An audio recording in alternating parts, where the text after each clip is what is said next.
तो दोस्तों आज तारीख हो गई है 13 अप्रैल 2023 की, साथ ही में दिन है गुरुवार का। वहीं हिंदी तारीख है कृष्णाष्टमी और महीना चल रहा है वैशाख का। तो आइए बिना देर किए फटाफट से जानते हैं आज की ताज़ा खबरें और मुख्य समाचार। दोस्तों आज के मुख्य समाचार में पहली बड़ी खबर आ रही है कई चीजों पे महंगाई कम होने को लेकर। जानकारी के मुताबिक बीते मार्च के महीने में रिटेल महंगाई दर घटकर 5.66% पर आ गई। आपको बता दें इससे पहले फरवरी के महीने में 6.44% पर थी। वहीं आपको बता दें जनवरी के महीने में यानी कि जनवरी 2023 में यही महंगाई दर 6.52% पर थी। वहीं कुल मिलाकर बताया गया है रिटेल महंगाई का ये 15 महीने का सबसे निचला स्तर है। सामानों के खुदरा दाम में अभी से कम महंगाई नवंबर 2021 में दर्ज की गई थी। उस समय रिटेल महंगाई दर 4.91% थी। उस समय से महंगाई बढ़ती गई और अभी बीते मार्च के महीने में ये इसके करीब आ पाई है। बताया गया रिटेल महंगाई दर इसीलिए घटी है क्योंकि कई खाने पीने के सामान सस्ते हुए हैं, जैसे कि फूड, सब्जियां, साथ ही में फ्यूल यानी कि CNG वगैरह। इसके अलावा बिजली। महंगाई सस्ताई को लेकर एक और खबर आई है जिसके बारे में बताया गया है कि बीते एक साल यानी कि 10 अप्रैल 2022 से 10 अप्रैल 2023 के दौरान घरेलू गैस सिलेंडर के दाम में 150 रुपए का इजाफा हुआ है। इसकी कीमत अब 1100 के पार निकल गई है। इसके अलावा दिल्ली में तुअर दाल 103 रुपए से बढ़कर 128 रुपए किलो पे पहुंच गया है। वहीं मुंबई में इसका भाव 110 रुपए से बढ़कर 139 रुपए पे पहुंच गया है। इसी तरह घर में रोजाना उपयोग होने वाले सामान जैसे दूध, दाल और चावल जैसी चीजों के दाम भी बढ़े हैं। हालांकि पेट्रोल, डीजल और सोयाबीन के तेल की बात करें तो ये बीते एक साल में कम हुए हैं, यानी कि इनकी कीमतें।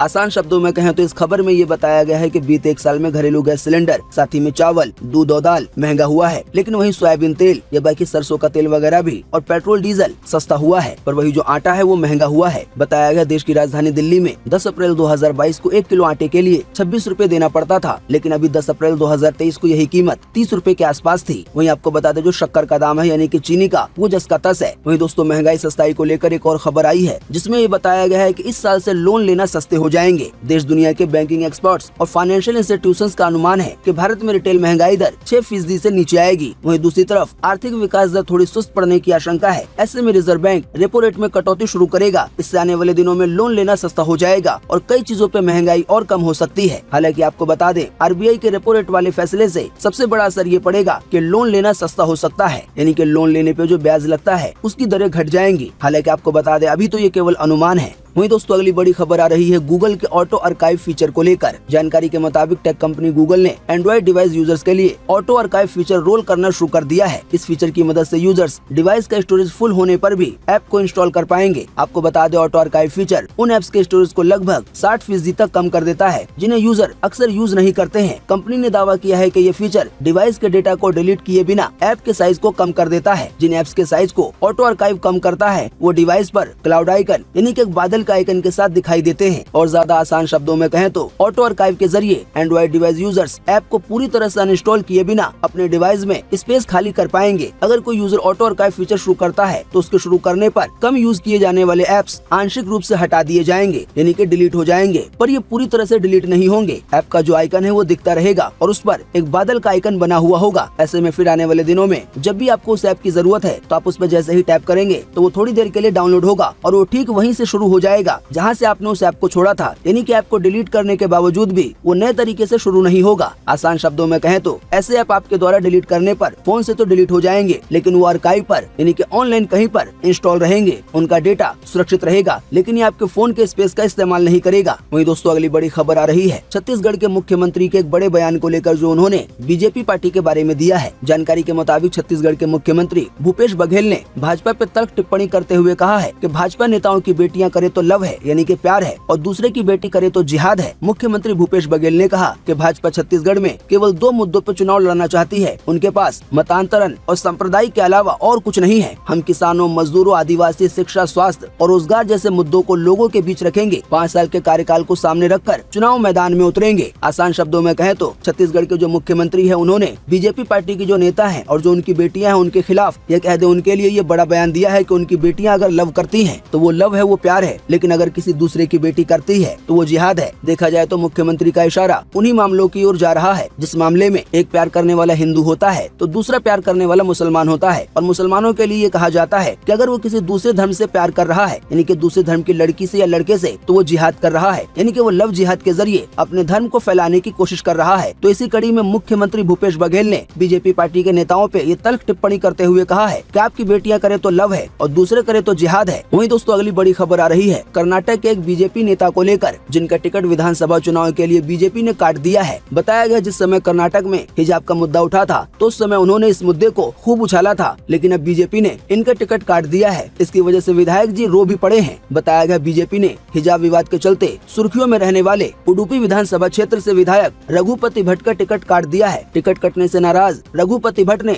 बीते बुधवार को कहा कि पार्टी ने उनके साथ जो व्यवहार किया है उससे उन्हें बहुत पीड़ा हुई है, बहुत तकलीफ हुई है। इसीलिए अब ये कहा जा रहा है कि जिस समय कर्नाटक में हिजाब मुद्दा उठा तो उस समय इन्होंने ये वाला मुद्दा खूब उछाला था, लेकिन अब इनका ही टिकट काट दिया गया है। वहीं दोस्तों अगली बड़ी खबर आ रही है बिजली बिल के बढ़ने को लेकर। जानकारी के मुताबिक विद्युत वितरण निगम की ओर से इस साल बिजली दर में औसतन 15.85% बढ़ोतरी का प्रस्ताव दिया गया है। इसमें 100 यूनिट वाले उपभोक्ताओं की दर में करीब 30% बढ़ोतरी का प्रस्ताव है। इन प्रस्तावों पर उपभोक्ताओं का पक्ष जानने के लिए आने वाले 21 अप्रैल को लखनऊ में सुनवाई होगी। आसान शब्दों में कहें तो यूपी के कई इलाकों में जो बिजली कंपनियां हैं वो बिजली की दरों में बढ़ोतरी करना चाहती हैं। इस साल बताया गया बढ़ोतरी का जो औसतन दर बताया गया है और जो प्रस्ताव पेश किया गया है उसकी वजह से जो 100 यूनिट बिजली खर्च करते हैं उनकी दरों में 30% की बढ़ोतरी हो जाएगी। या आसान शब्दों में फिलहाल समझाने के लिए कहें तो अगर ये बढ़ोतरी हो जाती है तो जिनका अभी 100 रुपए का बिल आता है तो वो बिल 130 रुपए का हो सकता है। पर दोस्तों आपको बता दें ये बढ़ोतरी तभी हो पाएगी जब इस वाले प्रस्ताव को मंजूरी दी जाएगी। तो आने वाले 21 अप्रैल को ये जानना बड़ा ही महत्वपूर्ण रहेगा कि बिजली दर बढ़ाने का ये जो प्रस्ताव है बिजली कंपनियों का तो उसे मंजूरी मिल पाती है या नहीं। वहीं दोस्तों अगली बड़ी खबर आ रही है सस्ते तेल का ऑफर मिलने को लेकर। जानकारी के मुताबिक यूक्रेन के साथ युद्ध के असर के चलते पश्चिमी देशों के आर्थिक प्रतिबंध के कारण रूस भारत को सस्ता तेल बेच रहा है। आपको बता दें भारत कुल आयात का 80% से ज्यादा तेल आयात करता है, यानी कि दूसरे देशों से लेता है। रूस से रियायत पर मिल रहे तेल के चलते भारत फिलहाल रूस से ज्यादा सौदा कर रहा है। युद्ध से पहले भारत इराक से भी भारी मात्रा में तेल खरीदता था। रूस के तेल बाजार में आने से इराक को बड़ा झटका लगा है। आपको बता दें भारत दुनिया का तीसरा सबसे बड़ा तेल आयातक है, यानी कि तेल लेता है। पूरी दुनिया में 2 ही ऐसे देश हैं जो दूसरे देशों से तेल लेने के मामले में हमसे आगे हैं। अब इसी बीच ये खबर आ रही है कि सस्ते तेल से निपटने के लिए इराक ने भी भारत को सस्ती कीमत पर तेल बेचने का फैसला किया है। बताया गया इराक ने कहा है कि हम रूस से भी सस्ता तेल देंगे। अब आने वाले दिनों में ये देखना बड़ा ही महत्वपूर्ण होगा कि भारत सरकार इस पर क्या फैसला लेती है और जो इराक सस्ता तेल देता है तो ये कितना सस्ता देता है और क्या कच्चा तेल सस्ता मिलने से अपने देश के अंदर भी जो पेट्रोल डीजल के दाम है उन पर असर पड़ता है या नहीं। वहीं दोस्तों अगली बड़ी खबर आ रही है बिहार में कई सालों से जो शराबबंदी चल रही है उसको लेकर। जानकारी के मुताबिक उच्चतम न्यायालय यानी कि सुप्रीम कोर्ट ने बीते बुधवार को बिहार सरकार से ये सवाल किया है कि बिहार में शराबबंदी कानून लागू करने से पहले क्या उन्होंने कोई अध्ययन किया था या इसके बाद शराब की खपत को लेकर कोई अध्ययन किया गया है या नहीं, इसका कोई आंकड़ा आपके पास है या नहीं। हालांकि साथ ही में सुप्रीम कोर्ट ने ये भी कहा कि वो इस कानून को लेकर राज्य सरकार की मंशा पर सवाल नहीं उठा रहा है, लेकिन देश के सबसे बड़े कोर्ट यानी कि सुप्रीम कोर्ट को इस बात की चिंता है कि उसके पास काफी बड़ी संख्या में जो जमानत के लिए अर्जियां आ रही हैं, जिसका एक बड़ा हिस्सा शराबबंदी कानून से जुड़ा हुआ है। इसी वजह से देश के सबसे बड़े कोर्ट यानी कि सुप्रीम कोर्ट ने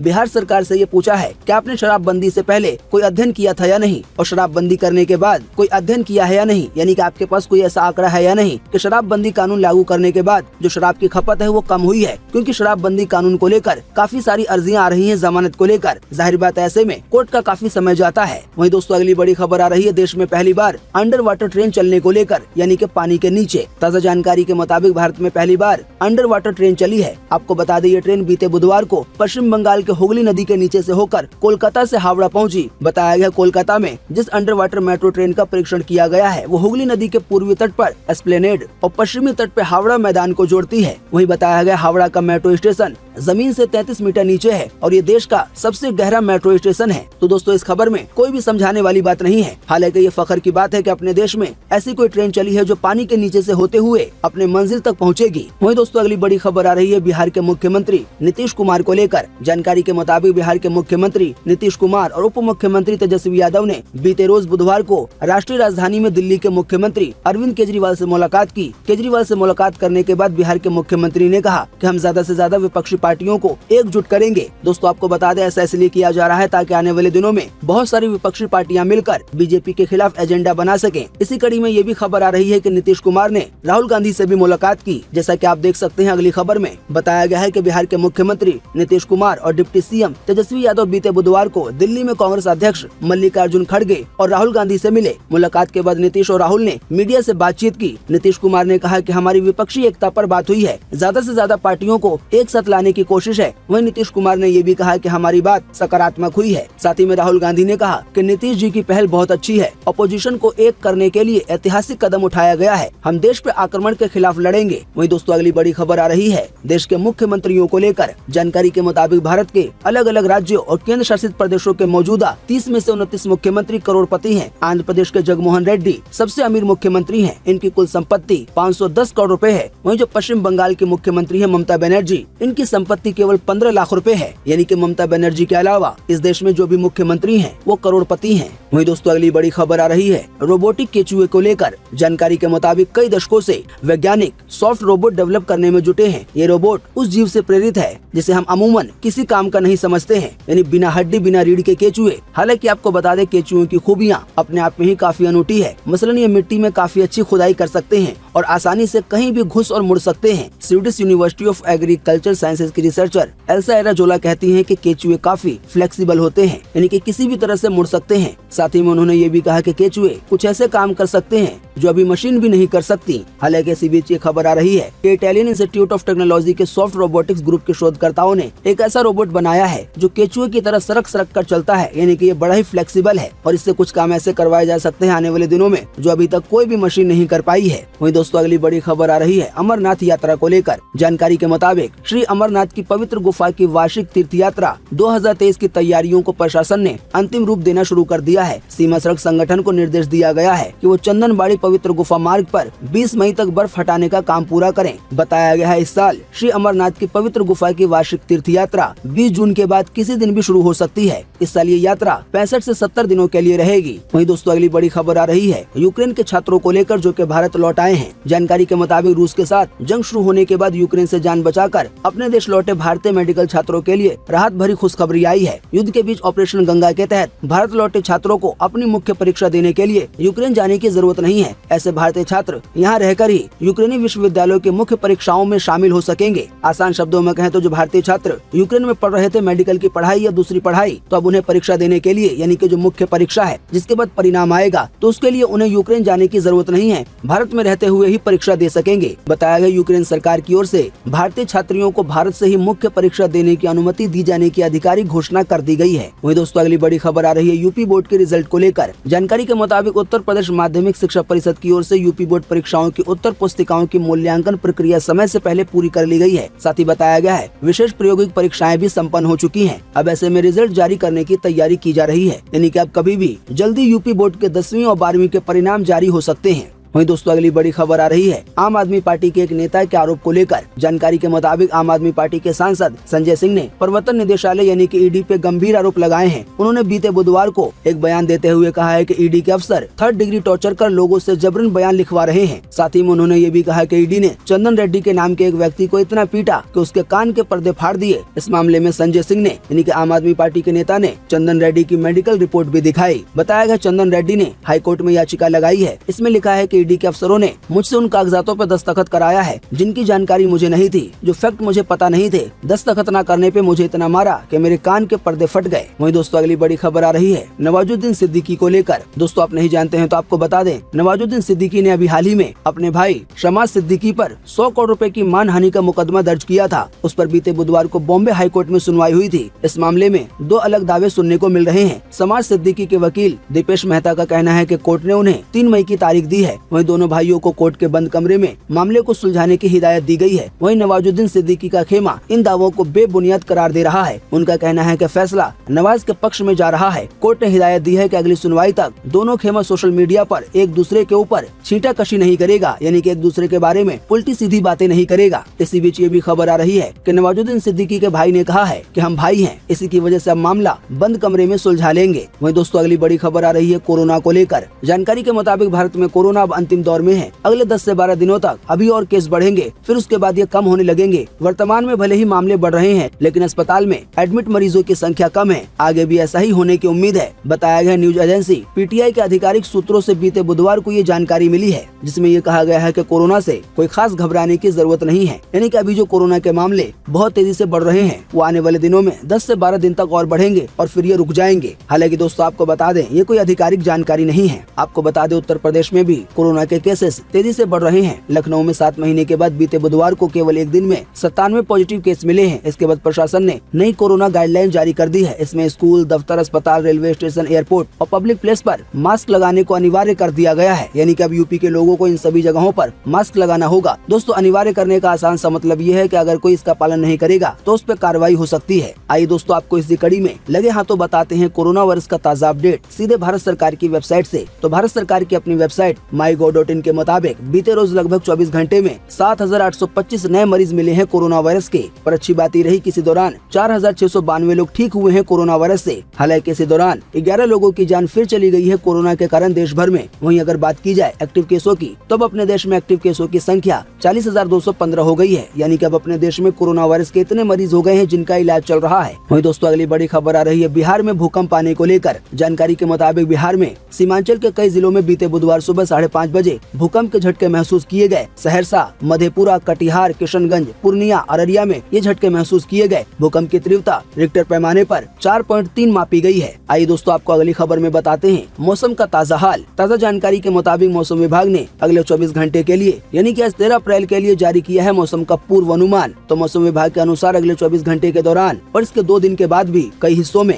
अधिकतम तापमान धीरे धीरे बढ़ेगा और ये बढ़ोतरी तापमान में 2 से 4 डिग्री की हो सकती है। वहीं अगले 24 से 48 घंटों में हरियाणा, दिल्ली और उत्तर प्रदेश में 25 से 35 किलोमीटर प्रति घंटे की रफ्तार से हवा चलने की संभावना है। अगर बारिश की बात की जाए तो दक्षिण गुजरात, कोंकण और गोवा, मध्य महाराष्ट्र और अरुणाचल प्रदेश में आज हल्की बारिश की संभावना है। इसके अलावा केरल के दक्षिणी हिस्सों में आज हल्की बारिश हो सकती है। इसके अलावा हिमाचल प्रदेश और उत्तराखंड में बादल गरजने की संभावना है। तो दोस्तों, अभी हमने आपको जिन भी शहरों, जिन भी राज्यों के नाम बताए हैं, उनको छोड़कर आज पूरे देश में मौसम सूखा बने रहने की संभावना है। वहीं दोस्तों, अगली बड़ी खबर आ रही है एलन मस्क को लेकर। जानकारी के मुताबिक प्रधानमंत्री मोदी पर बनी बीबीसी की डॉक्यूमेंट्री और उससे जुड़े पोस्ट को ट्विटर से हटाए जाने को लेकर कंपनी के सीईओ यानी कि एलन मस्क का बयान सामने आया है। अभी हाल ही में बीते बुधवार को बीबीसी को दिए एक इंटरव्यू में एलन मस्क ने कहा है कि मुझे इस मामले की जानकारी नहीं है, यानी कि पीएम मोदी पे जो डॉक्यूमेंट्री बनाई थी उसके बारे में। फिर इसके बाद एलन मस्क ने कहा कि भारत में सोशल मीडिया को लेकर बहुत ही सख्त कानून है। वहीं दोस्तों, अगली बड़ी खबर आ रही है प्रधानमंत्री मोदी द्वारा एक और वंदे भारत ट्रेन को हरी झंडी दिखाने को लेकर। जानकारी के मुताबिक राजस्थान को बीते बुधवार को पहली वंदे भारत ट्रेन मिल गई है। प्रधानमंत्री मोदी ने वर्चुअली यानी कि ऑनलाइन इस सेमी हाई स्पीड ट्रेन को हरी झंडी दिखाई। ट्रेन जयपुर से सुबह करीब 11:30 बजे दिल्ली कैंट के लिए रवाना की गई। तो दोस्तों, 13 अप्रैल 2023 की यही मुख्य समाचार और बड़ी खबरें थी। वीडियो देखने के लिए आपका बहुत बहुत धन्यवाद। Thanks for watching. उम्मीद करते हैं इससे आपको काफी कुछ जानकारी मिली होगी।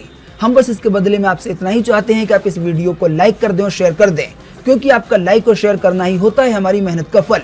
वीडियो देखने के लिए आपका बहुत बहुत धन्यवाद। Thanks for watching.